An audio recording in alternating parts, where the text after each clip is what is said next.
Hey, this is Jerry Caius, and the way that we speak is the way that we acquire our concepts of the world, and the way that we actually speak about the color black is the way that we view everything that's black, including black people themselves. So a lot of people don't actually realize that black is a very good color. Black is a powerful color, a strong color. Black is actually good. But then this is not evident when you talk about something like a black market, or this person blackballed me, or all of these things that are associated with black, like blackmail and things like that. Because this gives you an association with this word that creates a negative feedback loop that translates to black being bad. And when you see something, you see that if it's something that's horrible, it'll be something that's black, and all of these things. So this is something that ruins the self-confidence of people who are black or mixed or something like that in favor of something that is white. But on the other hand, when you have something that is white, then it's like something that is just, something that is good, and something that is always awesome. But it's very important to transcend the mindset of racism and to not look at it being black is better or black is superior or white is inferior or something like that. But on the other hand, you should see them as just colors. But what we talk about when we talk about bad and good is darkness and light. And just because something is white does not mean that it is good. Just because something is black does not mean that it's bad.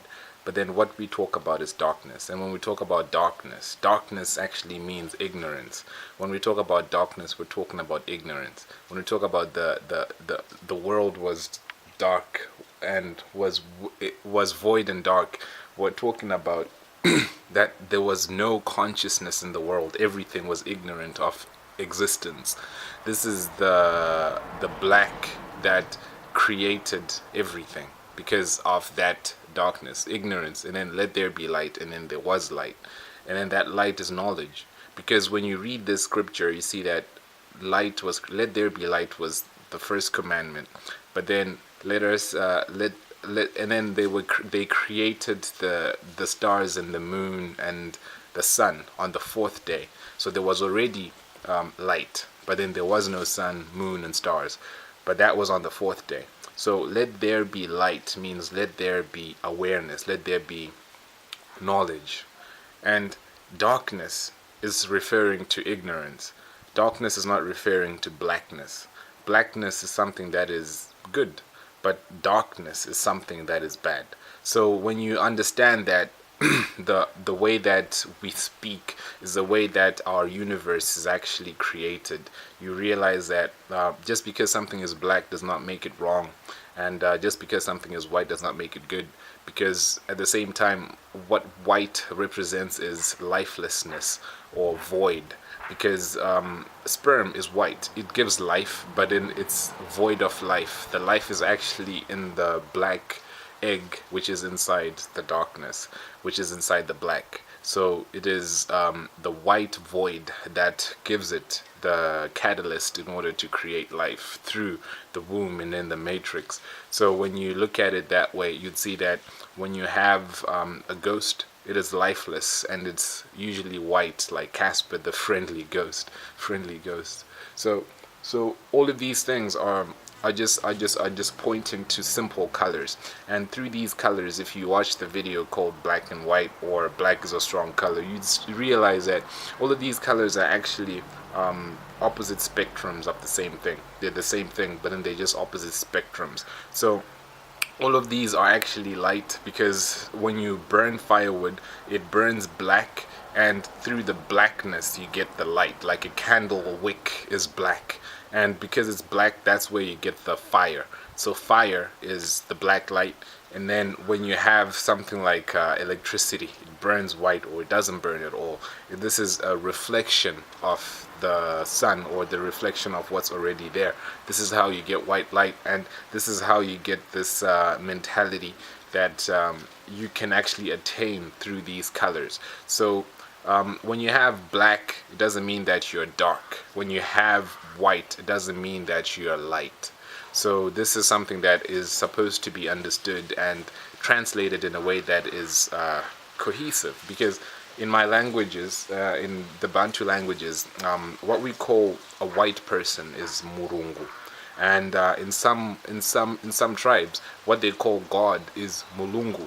So some people call those people gods, and and this is a way that people actually see it, and how they actually translate it, how they relate to it, and how they see these people, that they're still people, they're not gods, or we're all gods in that way, because we're all on that same level. So an angel can't call another angel god, because they're all elves, even though they're all gods to someone who would be observing, but then they're all the same. So one angel should not worship another angel. This is the duplicity by the Diablos, the die-enabling. So this is important to understand, and you really get the understanding of it when you watch the video about Adam, Eve, and the tree, and how the devil works, how creativity and duality and the devil. This video speaks about this aspect in our existence and in our development.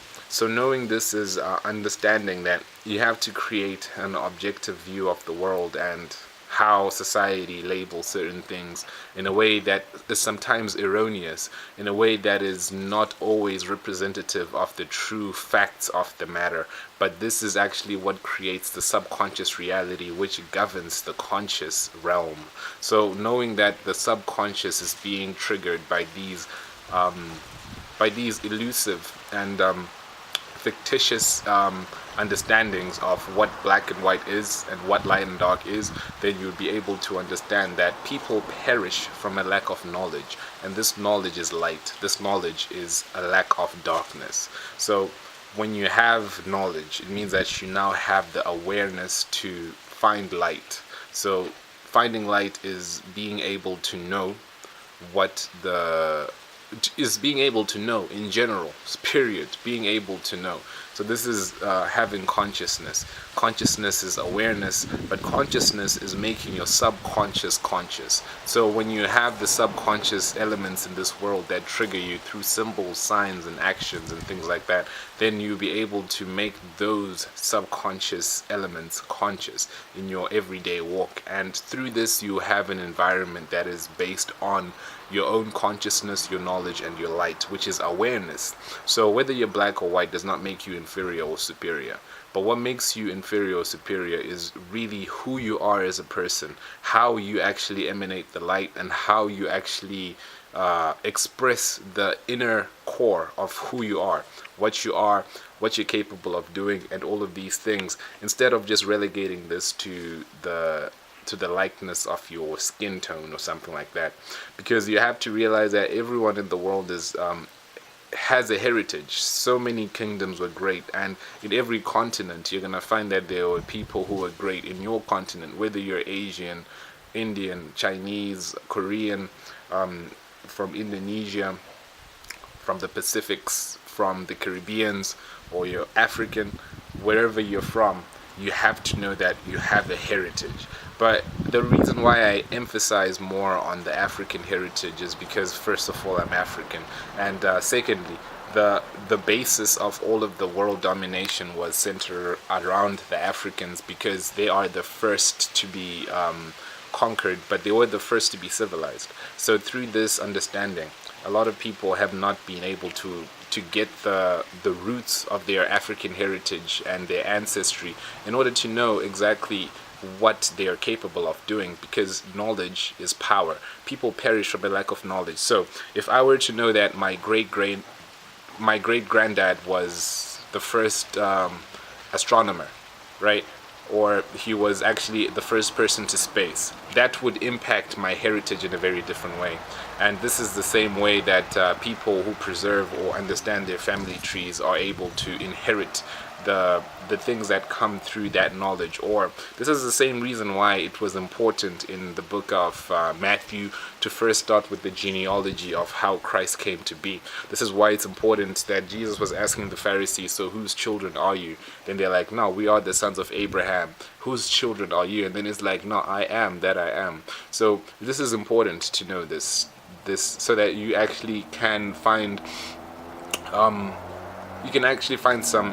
information about you. So some of this information is going to come through your understanding of your history, your understanding of your heritage, and sometimes it's going to come through introspection, what you like, what you don't like, and things like that. But all of these things are indicators that show you that you already have a heritage. So it's up to you whether or not you're actually going to embrace it and use it and utilize it, but all of that is already there. All that you have to do is to know that you already have the seeds of greatness, and if you have all of these plans, ideas, and prospects that you want to do, it's now time for you to go for them. So I really want to thank you for taking the time to watch this, and I appreciate this. I appreciate every single person who is on this journey with me, and I appreciate that you are also contributing in my life in a very positive way. And my impact, my goal, my ambition, my one purpose is to impact you positively in your own journey as well. So I really appreciate this, and I hope that there are many blessings that are following you and that are on your path. So I'll see you soon in the next video.